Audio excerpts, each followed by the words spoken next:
Good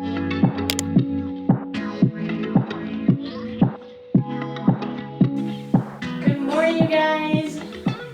Oh my Welcome. god, I forgot we were gonna do the intro thing. We never did that. Oh yeah.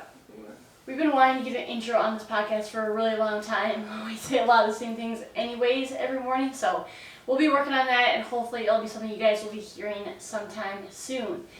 But happy Monday, you guys. It's Martin Luther King Jr. Day, so that means no school for us today. And I mean, a pretty cool day in general, just with everything. But You don't sound like you No. feel a lot better. I don't know.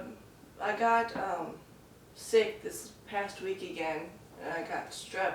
So I'm just kind of working through that. But I feel like when you do get sick, you don't really realize how nice it is when you start feeling, holy shit. That's the snow falling Yeah, off. did you see how much snow just fell off your No, roof? I didn't. Did it go through the window? Yeah, dear God, if I did that, I think I'd have a concussion right Oh. now. I think it slides off so much too because this is a tin roof.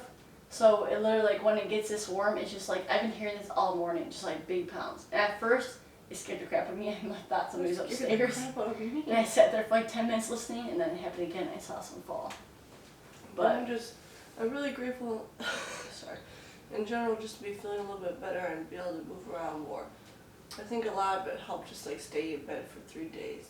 I feel like you did a lot of other things though too to kind of like get feeling better. Like when we're sick, I feel like me and you are at our like top game of like trying as much as we can to like holistically, not like by medicine, but like in different ways, get our health and get our recovery back on track. Yeah. I just slept a lot, basically drink a lot of water, and then I got these vitamin C like packets you can get from like Target or whatever, and I put lemon and honey in hot water. I drink a lot of those. Did that help your throat feel better? No, No. that did not. I remember when we were in the car the whole way, I was like, when I found out you had strep, I'm like, please don't cough on me. I do not want. I just remember we got sick like with that all the time when we were little. It was the worst. Yeah, I thought the doctor said that because when we were little we got strep so often that we wouldn't really get strep when we were older, so it was really surprising that it gets strep again. I will say we haven't had strep in a long time though. Like Ever since we 10 were little, years, yeah. 15. It's always just been like the regular common cold. But the common cold does suck because our tonsils are so big that they just get so swollen regardless, and like just with our nose and congestion or whatever, I just feel like it's terrible trying to eat or whatever. In winter it's just frustrating. Like for the past 2 months I've been sick like every other week. Have you noticed that? Literally, me and you both though. Like I'll get sick and then you get sick and I start feeling better and then all of a sudden I'm sick again. Like, and it's like not even just like throwing up sick, but just like feeling like my head's super heavy, having a headache, being like all congestion, feeling like crap, low energy. Like it's thrown me off. And like when just everyday activities that I love to do, like by tenfold this winter, and it's sucked. Yeah, I'm just so sick of like not moving around like I usually do and not really having appetite or anything. I will say that's the one nice thing. Like for me, it's been like 2 weeks strong almost for me, where I've been feeling awesome, and The good news is I'm not contagious right now, so I can't get you sick. that's good. I've been on my medicine for over 24 hours. Well, yeah. I don't think I'd invite you to come over for the podcast if you were. But guys, I kind of wanted to talk about, like I mentioned this on my story already, but with me and Kale being like literally just like this fall and start to winter has just been terrible for us for any type of like health wise relation, and I will say that we've really been trying to focus on changing that, but when we're around kids every single day, I think it's been really hard for us to stay healthy. So we've been really trying to find ways, but now that I've been feeling a lot better, I've actually started up 75 hard again. Today is day 4. Technically it's actually day 5, but I like to record it in the actual app. And the first day I took all my pictures and everything, but I never put it in the app. So if you don't put it in the app the first day, you can't go back because it's like your starting point. Mm-hmm. So it's technically day 5, but that's okay. One more day is not going to hurt. So it's day 4 in the app. And it's just, I've been feeling really good about that. And yesterday I did some grocery shopping, and I really tried to get my place, my own space cleaned and organized. And I was just going to go over a few things that I think are important for your groceries really quick. And I think that when you think of me and Gil used to do this all the time, and I kind of talked about it in the story too, is that we would go to the store and just throw random things in our cart. I still do that. What Yeah. are you talking about? And we'd come home, and during that week, we'd be like, oh, fuck, I don't even know what I'm going to make with half of this. Like, I got some chicken, and then I had, like, a green pepper, and You know, I will I got say, tons of fruit and berries. you're very good at like having a meaning for the food you buy. Like if I buy food, I buy a cucumber. That's because I have I'm cooking for plan Nathan. What I should do with it? I cut it and I just eat it, or it goes to waste. I do 99% of the cooking in the house and in the relationship, and I would get so much crap from Nathan. He's like, "We got all this stuff. Like, what are you gonna do with it?" I'm like, "I don't know. Eat it at some point." And I have so many veggies that go to waste. So now I really try and make a plan of what I want to eat for the week, and I really try and stick to it, because otherwise I do waste so much money on groceries that I don't use. But anyways, moving on before we get into the podcast. Saturday, I did my first session in like a long time of a HIIT workout, some high intensity. Did you And- make it up, or did you just find like a program? I made it up, and it was fucking terrible. I literally thought I was gonna quit. I did Echo bike. I did bike sprints, so intervals of that where I'd sprint and then I'd rest for like 15 seconds and I'd sprint for 45 seconds again, and I hate that. But it felt so good to move my body in a different way, because I haven't really been letting myself try different modes of training, because I've been really focused on just trying to gain strength, and sometimes it just feels really good to like expend that amount of energy on your body. And I'm just really happy that I ended up programming a day of HIIT training for myself and actually saw it through the whole way, because like I said before, I've been having this habit of like kind of quitting halfway through my workouts lately, and I've been so consistent about seeing it through for at least a week now, which has just like really helped me gain momentum. I've been had a habit of getting sick and then not doing workouts for like 2 weeks, and then doing a workout for like 3 days and then getting sick again. It's so, I mean, everybody says like, oh, like even when you're sick, like do something, but like there's a point where you really feel like you can't, because you just feel like you're exhausting yourself more and you're not gonna like recover in time. There's no reason to do a workout when you're sick. I really don't think so at all. Like there'll be a time and a place when you're feeling better to get a good workout in, but when you're sick, I really think you just need to take that time to lay down and rest and try and get over the sickness. Right, and maybe if there's days that you're feeling a little bit better, then yeah, maybe that's a day that you decide to go for a walk and get fresh air. But I'm not saying you need to expend the amount of energy that you normally would. Alright, should we get into it? Let's get into it. Let's you sound like. Alright guys, today we're really talking about the science and secrets of creating success. So to us, it's been something that we've struggled with and have really been pushing ourselves to work towards and get out of our comfort zone to be successful and to have our blinders on and get over obstacles and understand our cues and our body language when we're having those kind of like shit or down days. And we really want to just kind of talk to you about it, what it means, and along with like ways that you can break through your own limiting beliefs and ways that you can really set yourself up to be a better person for yourself. I think a big thing that happens when you're looking at what it takes to create success is we often look at the people around us and they can determine our success by either A, we value their opinion, or B, we see that they're not successful, so we feel like we could never be successful. If you want to be successful, I think a big thing is to stop looking for the validation in the people around you, because they don't matter, and unless they are people that are successful and are pushing you to be your higher self, like never ever look for validation from them. And that kind of like, we'll talk about that, but that kind of comes with a little bit of your environment and, like family's your environment, but also, what friends you surround yourself as your environment, what you have in your household, all that kind of stuff.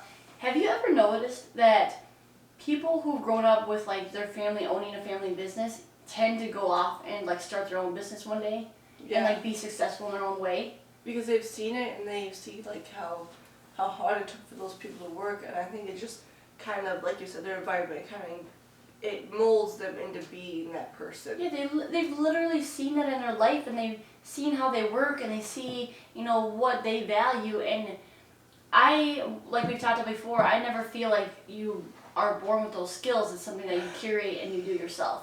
So that's just a really cool thing to really think about.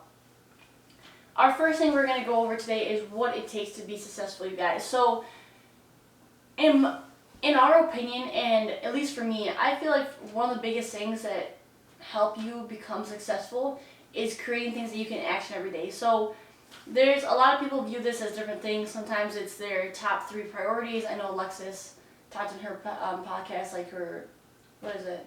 Do you fucking mind? Yeah, I know, but one of the things that she calls it, people call it different things. Like Andy Priscilla calls it his power list.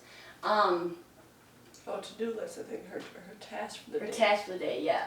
Her 5 critical tasks or 3 critical tasks, whatever it is. But I think that's one thing. If you're trying to reach towards something in your life and you want to become that, or you have a big goal that you're trying to go after, whatever, I think you need to think of actions, critical actions that you can complete every day. And not just actions like brush your teeth. I think these actions need to make you uncomfortable. So I have 3 that I've been writing down, and before I write them down, they've been the same lately, but before I write them down, I ask myself, is this something that's out of my norm / making me uncomfortable to do? And one of them is talking down my story, because I've kind of got out of the routine, and it makes me a little uncomfortable to get out and like speak where other people can see it. I really like that one. I don't know what your second one is. Well, I just want to have a conversation. One thing I think too, like with your actions that you're saying every single day, creating actions, I actually had creating better goals, but the goals need to be actionable goals. So on the same lines as your actionable like activities or actionable things throughout the day, just goals that are actionable. So if you're gonna say, my goal is to, walk a mile every day, like your actionable goal would be like putting your shoes on every single day when you come home. Like that's the action you're gonna do to get to the goal. And even though that may seem simple, it's not obviously a habit yet, so that would work perfect to put on your list. Like I like that idea because like maybe some people just need to take the shoes out of the closet and put it by the door. So every morning they wake up, there they are. The shoes there, alright, go put them on. It's just too easy to say like this is my goal, because like how are you gonna achieve the goal if you don't have actions It's too behind easy, it? and that's what really helps you be successful. Okay, maybe not, you don't see success in the first day. The first day you walked one day. The second day you walked again. Alright, the third day you walked again. Alright, well 3 months down the road and you've had that action, now all of a sudden like a mile, like maybe all of a sudden you turn that to walking a mile a day. Maybe that turned into running a mile a day, and now you've seen success. But you had to put in that. Basically, I would sit there and I'd tell myself, like, we were literally working on Tuesday so much, and we were coming home, we were doing a fitness class. I had no time for my own fitness that day. Like, I wake up, I have to be at work at 7:30, and I have an hour to drive there, so I have to leave at 6:30. Like, I can't get a workout in. Like, I'm exhausted. There's no way I can do anything that day. I can't walk my dog. I can't get a workout in. I had that limiting belief, and I've really, really believed it. But success is, when you look at that limiting belief, you call it, okay, that's bullshit. Like, what are you doing? If you want to reach success, you need to find a way. And finding a way is for me, it was going to bed earlier, a lot earlier, like 7:30, just so I could get up at 4 o'clock, just so I could get a workout in. And then at 5 o'clock, have an hour and a half to get ready, walk my dog before I had to go to work. I like what you just said. It's not about just looking at your day and seeing how you can make it work. It's also about setting yourself up for the next day. Because if you don't set yourself up for the next day, if you don't make your food ahead of time, put in the crock pot, if you don't make sure you get an early bedtime so you can get up in time, if you don't set your clothes out, if you don't make sure you feel good, the next day is not going to be good either. So I like that you said you go to bed earlier so you can do what you need to do in the morning the next day before you have to go to work or something. Because honestly, I hate hearing that excuse. I hate hearing excuse from other people, and I sure as hell hate that fucking excuse from my own damn mouth. Like, 100% kilo. Oh my gosh, like we teach different fitness classes now, and I've even heard it lately, and it's like I have the hardest time, like as a trainer, as somebody in my position, being somebody who helps train people, helps people change habits, whatever. It's so hard because you fall in between wanting to give like comfort and make someone feel validated in what they're saying, but also you really want to sit there and call somebody up on their bullshit and say, okay, like, is that really the truth, or are you just being lazy? Because that's a hard truth. I think it's sad, nobody wants to hear it. They're not setting themselves up for success to win the next day, but also you're sitting there babying yourself when you could be so much better. Sometimes you're sitting there babying them, and it's like, why? You know what? Like, if I really truly wanted to make you better here, then I would just be honest. And honestly, yeah, you have kids. You say you have no time for workout. You like for a workout, you go to work, all this stuff. But are you doing a 10-hour day at work? No, you're doing 8 hour, but you have to come home and pick your kids up. Okay, well then that probably translates into almost a 10-hour day. Okay, Right. then I make supper. So do I. Right. You know, then I gotta do a fitness class, and I'm still telling you, I made time for my workout. I set myself up for success to have success. You know, Like, don't try to give me that bullshit. Oh, you don't have kids yet. No, I don't. But do you know how many mothers I've seen in the fitness, in the health world, still prioritizing themselves even after a kid? Yeah, it might mean they have to stop their workout to breastfeed or to put them back to bed, whatever it is, but they still are there doing it. also, what kind of role model are you if you're 300 pounds overweight and sit on the couch watching TV every night? Like, do you want your kids' life to be that way? Do you want them to be so confined to what they grew up and what they saw that they don't know what it is to prioritize their own health and well-being? That it makes me sad when people say, "I don't have time." You don't even have time for your kids. Then is what you're saying. You don't have time to show them that life is so much more than just sitting on the couch and like looking at a screen. Yeah, You know, there's experiences that they should be having, and don't think that you're not just having time for yourself. You're not having time to create an environment for your kids to learn from you. Because that's what it is. When you are showing them that you're doing a workout, you're not just doing that for yourself. You're doing it for them. You're showing them that, hey, fitness, health is important. You need it a part of your life. They're learning right then and there. And guys, one thing that I think me and Kayla have done without even noticing to break through these limiting beliefs is finding a role model. And, you know, me and Kayla, honestly, I think if we really dig and think about it, I think we have a lot of role models that we look up to and that we follow, whether we know them or not. I follow moms who are, you know, they've had multiple kids and they're back in it. They still train every day. They still eat healthy every day. They still make and do things to keep their happiness up for themselves, whatever. And I follow them. I also follow people who are very like blunt and whatever. But I have role models that I feel like have really helped me break out of my own kind of shell about things. Kind of creating like a circle of success, you know, like surrounding yourself, even if they're not actually there, with people that show you success and tell you, you know, like you can do this, whatever, like kind of Right. just the environment. You're creating an environment for yourself. And maybe your friends aren't going to be people who really are... This topic already? Yeah, topic 2. Oh. Maybe you were already talking about it without even knowing.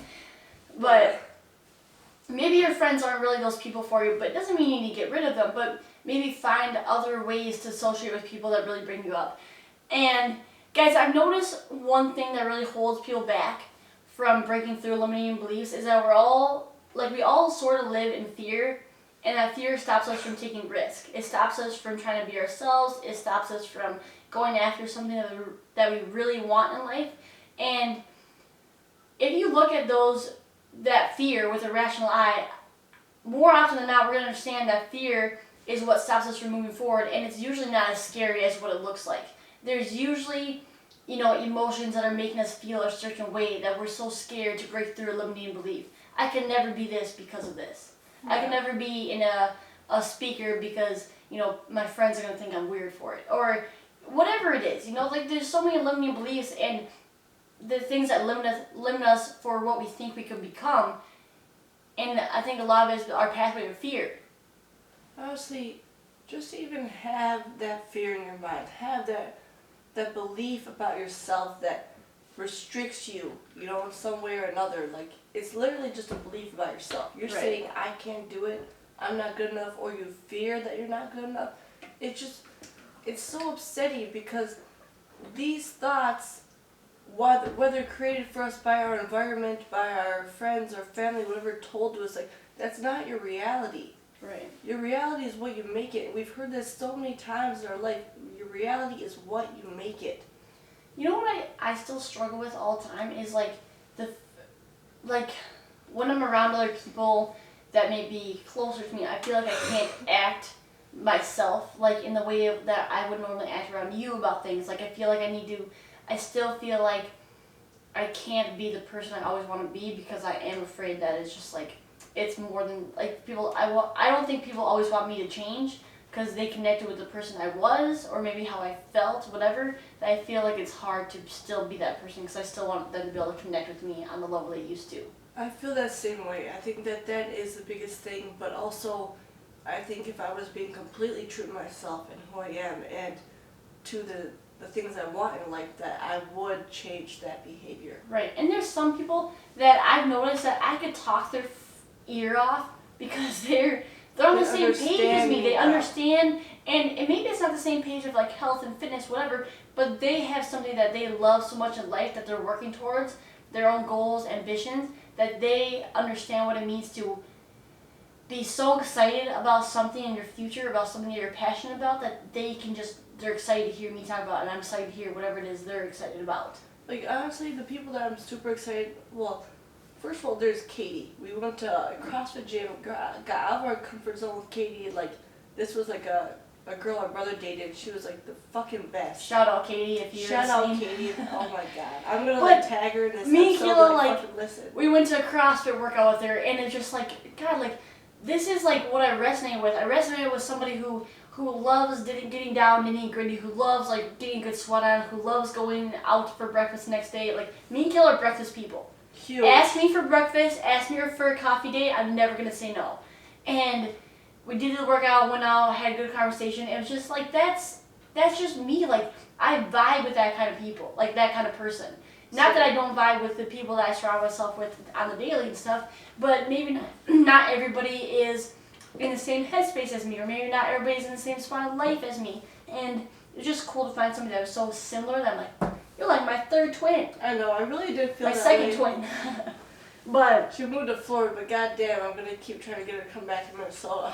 anyways, when it comes to breathing through those things, I think you kind of had some good tips about that, Kayla, about really like what it is, what you should do if you have these limiting beliefs. The first thing that you really need to do with your beliefs is first figure out all the beliefs you actually hold about yourself. Now, it's not just like the limiting ones or the non-limiting ones, it's all the beliefs. Like, I believe I'm good at workouts, I believe I'm good at fitness, I believe I'm a great cook, I believe I'm, chubby. Then, like, whatever, write down all those beliefs. Now, look at all the beliefs. Did you say I believe I'm good at fitness? Yeah. Like, that's not, like all your beliefs, good and bad. Yeah, all Okay. your beliefs. Now you're going to look at which ones are actually helping you grow, which belief is a positive belief that is not hindering you, but pushing you forward to grow into a new person, a better person, reach new heights, whatever. And then also look at the ones that are limiting you from growing. The limiting ones are going to sound condescending, they're going to sound, like you're not kind of with yourself or for yourself. So it might be like, I believe that my hair is not looking very good, or I believe that I am not the smartest at math. Like, these are limiting beliefs because all these things you can change. You can change the nourishment you give your hair, you can change your math skills, you can be smarter, you can learn more, you can push yourself to be better.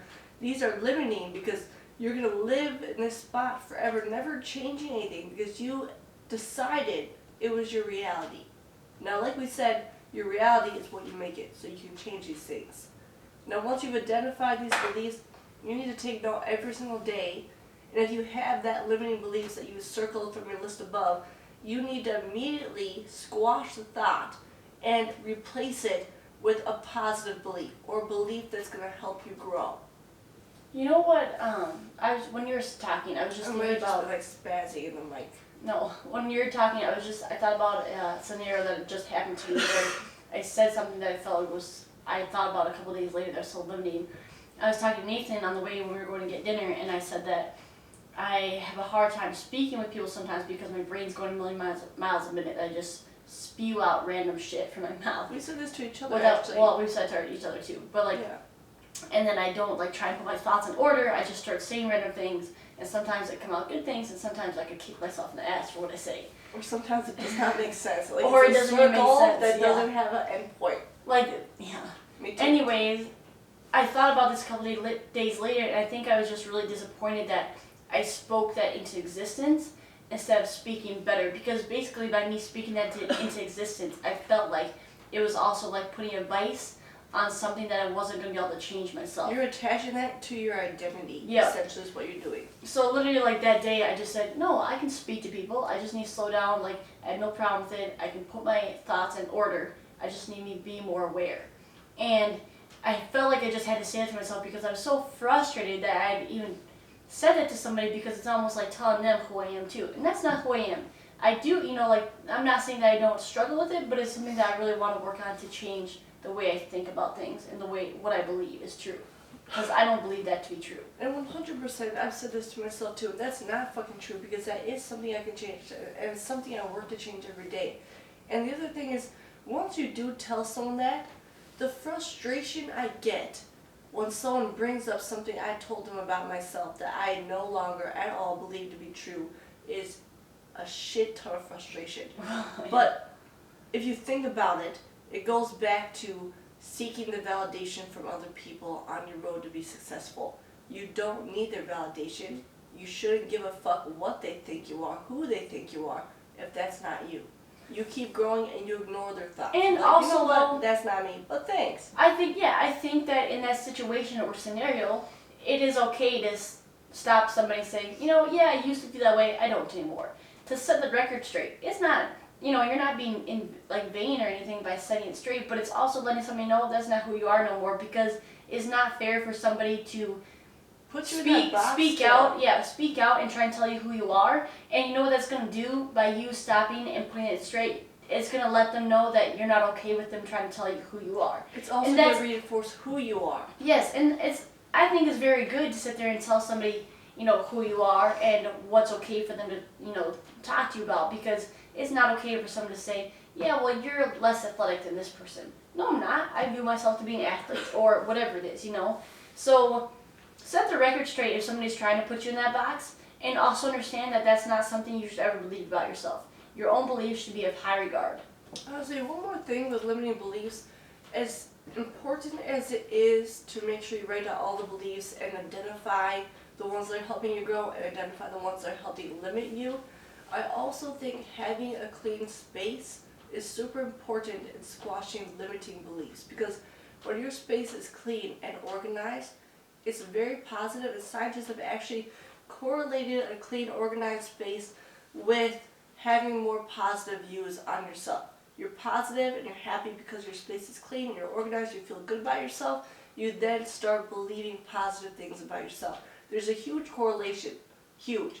And I love getting to read that kind of research, because it only propels me forward more to be as organized and as on point with my life as possible. But I think back about, my clean space, and yeah, I do have a much more positive view on myself, my body confidence, my confidence in general, my ability to do things. I just feel like nothing does hold me back, because I'm look at this space, I'm organized, I'm clean, I feel like I'm on top of my life. Do you remember in college, I felt like our second house we went to, the bigger, nicer one, I, literally, my room was spotless constantly. I felt like my room was always very, very clean, and I had, just some plants, whatever, the light opening, whatever, and nothing against your room. You're also sharing it with your boyfriend at the time, but I felt like it was always, messy, and there'd be a shit ton of clothes on the floor, and I always felt you would be a little crabby or two that year. Okay, just in the nicest way. The clothes were dirty clothes, they were piled against the wall, ready to get washed. I know, but mine were in the clothes basket in the closet, out of sight, out of view, until I washed them. I'm just saying, at times... You also have a bigger closet. Yes, I did. Did I have a closet? Yes. No, I didn't. Are you sure? Yeah, you did. You had to have a place to hang your clothes. You definitely had a closet. It was on the right, when you walked in the doors on the right. I actually remember, because you'd come to my room and take my shit and wear it to the bank. I hate the bank. Oh my god. God, let's not talk about that. Anyways, I just felt, I also went home a lot more that year to see Nathan, but I felt like I had a more positive view sometimes than the days that maybe your room was a mess and you were just having things trouble you. Yeah, sometimes you'd come out of your room and it pissed me off. You were in such a happy mood. I'm like, leave it. Get away from me. I need to dwell in my crabbiness. I don't know why I was so crabby sometimes. I think a lot of it had to do with different things. Working a job I hated, just a lot of stuff in general. But you You were also very happy. you also did make us a lot of suppers all the time. Kayla's like the cook for now, me. Now it's like changed. Now Caitlin's like the cook for me. Anyways, are you ready to move on to our last topic? Oh yeah, sorry. Alright guys, our last thing that we're going to talk about today for this podcast episode is how changing the way you perceive and react to an obstacle directly relates to the accomplishment levels you will receive yourself. So, in all obstacles, there are certain benefits that I feel are embedded within each obstacle. And I don't think we give ourselves the chance to receive these benefits because we look at the obstacle as something too big. I was telling Kill the story in a book that I read how there was this king and he felt that his people had become just too soft and felt like they deserved things, whatever, and he wanted to try and teach them a lesson to work together and to become better for themselves. So basically he put this big boulder outside of the kingdom that denied access to the kingdom, and he hid in the bushes. Anyways, he hid in the bushes for 2 days and he saw noblesmen come along, they'd view the rock, maybe someone would try and push it, some would just stare at it, and in the end, all of them would turn away and walk back the way that they'd come from. Finally, on the 3rd day, there's this peasant that walked to the kingdom, and he tried to push a rock, he tried to budge it, and he had no success. So he walked away and the king thought, well, okay, nobody is motivated to try and get this. But after he thought that thought, he saw the peasant come back with a piece of wood from the forest, and he tried to put that underneath the rock, and he leveraged it out of the way. And underneath this big boulder was a purse full of coins, and it said those who pursue the obstacle will succeed in the path. And anyways, what this little story kind of taught me is like, I just think about kind of every obstacle that we go through, whether that be, if you're trying to do, lose 100 pounds, it's going to be an obstacle to do a workout, but the benefits that you are going to reap after completing one workout is amazing, whether that just be mental, physical, emotional. There's always benefits and things that are embedded within that obstacle. But that's the same with so many things. If you're overweight, you look at your weight as a huge boulder, as something that's so big, so massive that you could there's no way you could possibly cut your weight down. You think it's impossible. Or you look at your finances, you're so in debt, there's no possible way to come down from that much debt. It's too much. But if you look at this man with the boulder, he used a simple stick and he worked, I think you told me for 3 hours to move that boulder. It wasn't a quick job. It took a long time, to move the boulder, to get that huge ass boulder out the way. That's going to be the same thing with anything. That's going to be the same thing with your weight. You're going to work day by day. It's going to take a long time. But if you look at the big obstacle, there's no way you're going to want to pursue it. And guys, I think that what blocks us is clear. Either we're too old, we're too short, too scared, too poor, too stressed, no access, no backers, no confidence. Whatever it is, the reason, we feel like there is something that's going to stall us from becoming that, so we don't even try. Like all those noblesmen, maybe one of them tried to push a rock. Maybe, some of them looked at it and they just turned the other way. But even with all of this knowledge, most of us are still too paralyzed, even though we realize that there's going to be some type of, reward or benefit for pursuing that obstacle in that way. And we all want to try and find, it's kind of like ingrained in our head to find the easier path, right? We want to go the way that's least resistance. But what we're going to get the most out of is if we go the way that's going to be the hardest, because we're going to be taught so many different lessons, let alone reap so many different rewards that we never thought possible. I mean, why do you think there's so many fit teas or waist trainers or diet pills? People want the easiest route. Yeah, they're like, oh, all I have to do is wear this fit waist trainer for every day and I'll get skinny. Or put this freaking belt on that jiggles my fat. Yeah, it makes me I get so mad when I see people promoting fit teas. Drink this and you lose this many pounds in 30 days. Or do this. Guys, we can't find a shortcut in everything.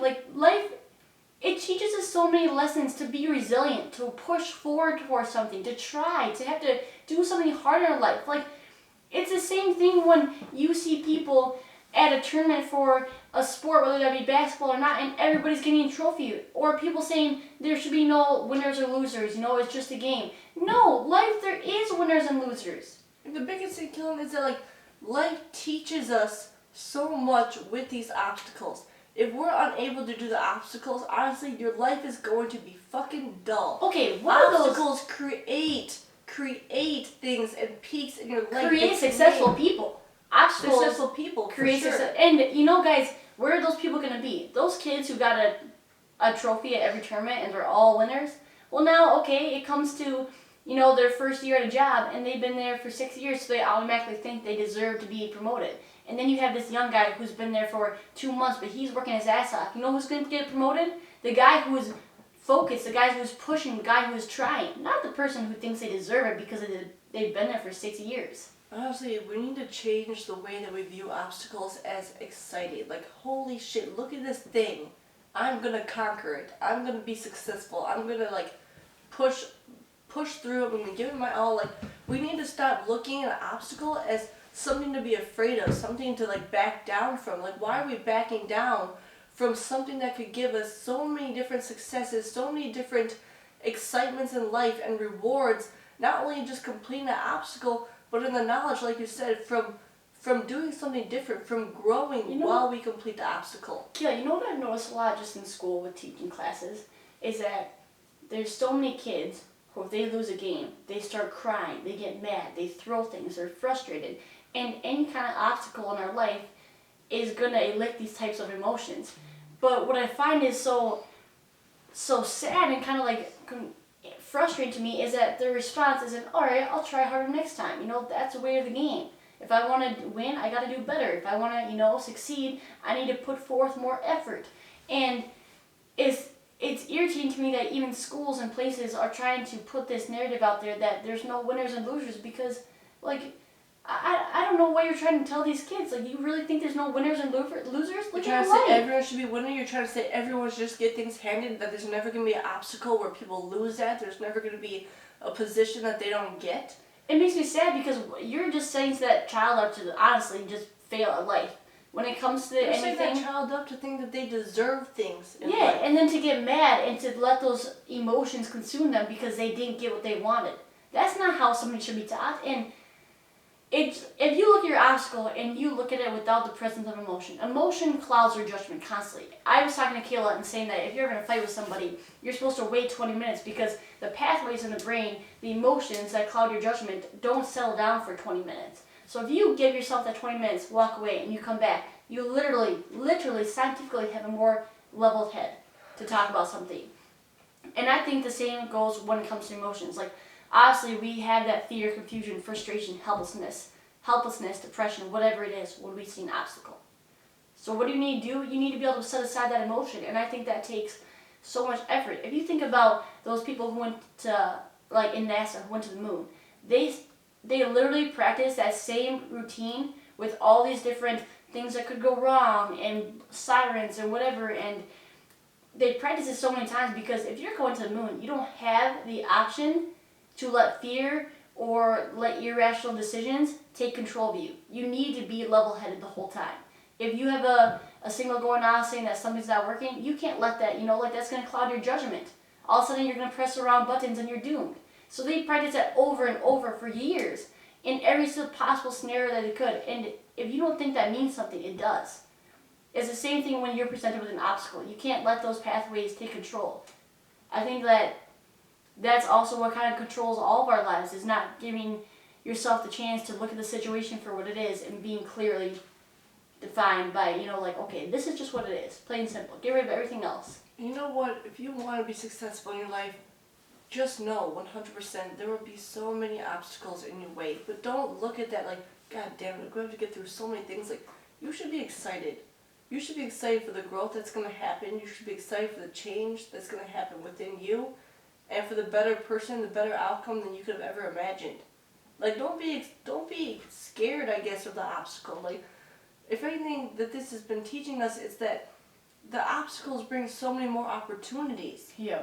So many more successes, so many more things. Learning curves. Like, everything that you could possibly want is going to be while going through that obstacle. Most people aren't even as excited about reaching that success because they loved the path so much. That's what people say, like, the path of resistance. When you get through that, you look back and you're like, God damn, that's what I really liked, the struggle. Yeah. Like I like the struggle of getting here, the time it The took to build process. this, the process, yes, the process, more than what I actually got. And that's why people that are successful aren't just successful at getting one hotel. They get multiple. They're not successful at one marathon. They do multiple marathons. Yeah. They like the process so damn much, the struggle so They're much, addicted to it. that they just keep going through it.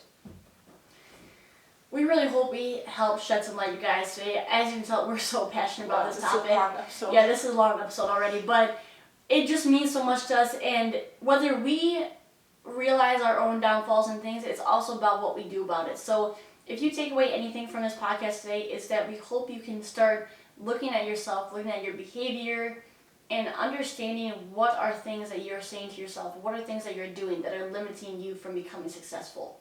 Because it's going to change within you first before anybody else. And honestly, what things are you shying away from doing because you deem them to be too hard, to be too much work? What are the obstacles that you're just letting control your life? Thank you guys again for listening to our episode today. We hope you loved it. If you got anything out of it, all we ask is that you share with somebody else. It means the world to us, and we hope you have an awesome day. And we'll see you guys on Friday. Oh, this our week short for episode. Kayla's or mine. My short episode is coming out. I'm not sure what's going to be on. I thought you put it on there for what it was. Well, You're I still did. thinking. I got lots of ideas actually. If you go into it, I put lots of different ideas. What could be. Your main topic was said bloating, but Yeah, might but I be don't know if something I want to talk about bloating or not. different.